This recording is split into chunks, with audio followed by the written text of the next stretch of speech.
ஏப்பா ஜேக்கு, நீ ஆஃபீஸ் கிளம்பிட்டியா? பிள்ளைங்க எல்லாம் லீவ் விட்டாச்சுன்னு சொல்றாங்க. அவங்களுக்கு எங்கேயாவது கூட்டு போகணும்னு பிள்ளைங்க ஒரே ஆட்டமா ஆடம்படுதுங்க. எங்க கூட்டு போகலாம் நீயே சொல்லுப்பா. அப்பா, ஆமாப்பா, காலையில எழுந்திருக்க முன்னாடி வந்துருச்சுங்கப்பா ரூமுக்கு எல்லா பிள்ளைகளும். ஒரே சேட்டை. காலைல அதுக அதுக சத்தம் போட்டு தான் நானே எந்திரிச்சேன். சரிப்பா, நான் எங்க போலான்னு பிளான் பண்ணிட்டு சொல்றேன்ப்பா. அக்கா, ஜாக் மாமா சாப்பிட வந்துட்டாருக்கா. சரி டி, நான் போய் சாப்பாடெல்லாம் எடுத்து வைக்கிறேன். அப்படியே இந்த டூர் போற விஷயத்தை பத்தியும் நான் பேசுறேன். என்ன சொல்றாங்கன்னு பாப்போம். சரிங்கக்கா. ஏம்மா ராணி, பிள்ளைங்க எல்லாம் சாப்பிட்டாங்களா?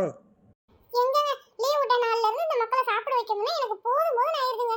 3 வேளை கரெக்டா சாப்பிட ஸ்கூல் போற டைம்ல தான். இப்ப லீவ் விட்டாங்களா? காலை சாப்பாடே 12 மணிக்கு தான் சாப்பிடுறாங்க. இதுகளோட என்னால போராட முடியல. ஏம்மா, பிள்ளைங்க அப்படி இப்படித்தான் இருப்பாங்க. நீங்க 3 பேர் இருக்கீங்கல்ல, 3 பேர் சேர்ந்து பிள்ளைகளை பார்த்துக்க முடியாதா? அதுகளுக்கு நேரத்துக்கு சாப்பாடு கொடுத்தாதானே ஆரோக்கியமா இருப்பாங்க. என்ன இப்படி பண்ணிட்டு இருக்கீங்க? ஒண்ணும் இல்ல. இப்ப காலையில சாப்பிட சொன்னதுக்கு எங்களை டூர் கூட்டு போனாதான் நாங்க சாப்பிடுவோம்னு எல்லாம் சேர்ந்து போய் ஒரே ரூம்ல உட்காந்து ஆட்டம் போட்டுட்டு இருக்குதுங்க. நான் என்ன செய்யட்டும்? டூர் கூட்டிட்டு போகணும்னா நம்ம அடுத்த வேலைகளை பாக்குறது இல்லையா? லீவ் விட்டதுல இருந்து டூர் போகணும்னு சொல்லிக்கிட்டு ஒரே ஆட்டமா ஆடிட்டு இருக்குங்க. ஆமா ஆமா, அப்பா கூட இப்ப பேசினாரு என்கிட்ட. பிள்ளைங்க டூர் கூட்டு போக சொல்றாங்க, எங்கப்பா கூட்டு போகட்டும்னு என்கிட்ட கேட்டாரு. சரி, நான் யோசிச்சு சொல்றேன்ப்பான்னு சொல்லியிருந்தேன்.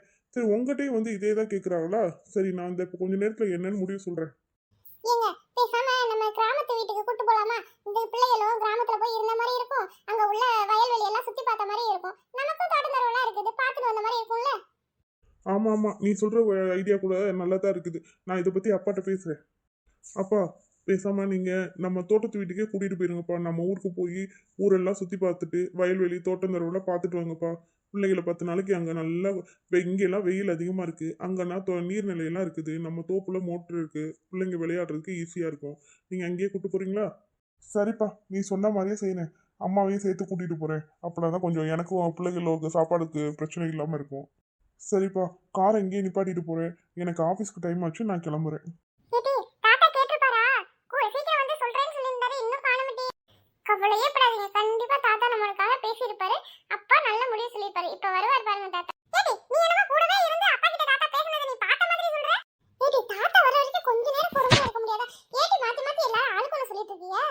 சத்யா, சோபி, சுபினு, சோனி, கதவை திறங்கம்மா. பாத்தியா, நான் சொன்னேன்ல தாத்தா வருவாருன்னு. கரெக்டா வந்துட்டாரா? ஐ, தாத்தா வந்தாச்சு, தாத்தா வந்தாச்சு. பேரமத்திகளா, இன்னைக்கு உங்க அப்பாட்ட உங்களுக்காக நான் பேசினேன். நம்ம சொந்த ஊருக்கே போக சொல்லியிருக்கிறோம். சொந்த ஊர்ல நமக்கு தோட்டந்தரவெல்லாம் இருக்குது, பண்ணை வீடு இருக்கு, எல்லாத்தையும் சுத்தி பார்த்த மாதிரி இருக்கும். நீங்க இது வரைக்கும் அங்க வந்ததே இல்லைல்ல. தோப்புல மோட்டர் எல்லாம் இருக்கு. நல்ல ஜாலியா நீங்க விளையாடலாம். யாரும் எதுவும் சொல்ல மாட்டாங்க. போலாமா? ஏய், ஜாலி ஜாலி, நம்ம சொந்த ஊருக்கு போறோம். எப்ப தாத்தா நம்ம கிளம்புறோம்? நம்ம இன்னைக்கே அப்பா கிளம்ப சொல்லிட்டாரு. உங்களுக்கு 10 நாளைக்கு தேவையான துணிமணி எல்லாம் எல்லாருக்கும் எடுத்து வச்சுக்கோங்க. சரியா? நம்ம இன்னைக்கே கிளம்பிடலாம்.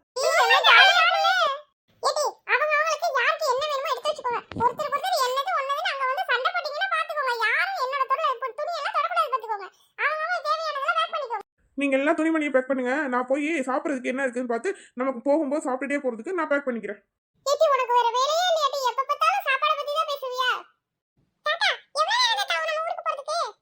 பேராண்டி, குறைஞ்சது 3 மணி நேரம் ஆகும்.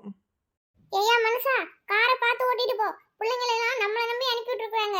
அவங்களுக்கு பதில் சொல்ல முடியாது. பார்த்து பொறுமையா ஓட்டிட்டு போயா. ஏட்டி பயப்படுற? நான் நல்லா தண்டி கார் ஓட்டுவேன். என்கிட்ட இருந்தா நீ மைனே கத்துக்கிட்டான்.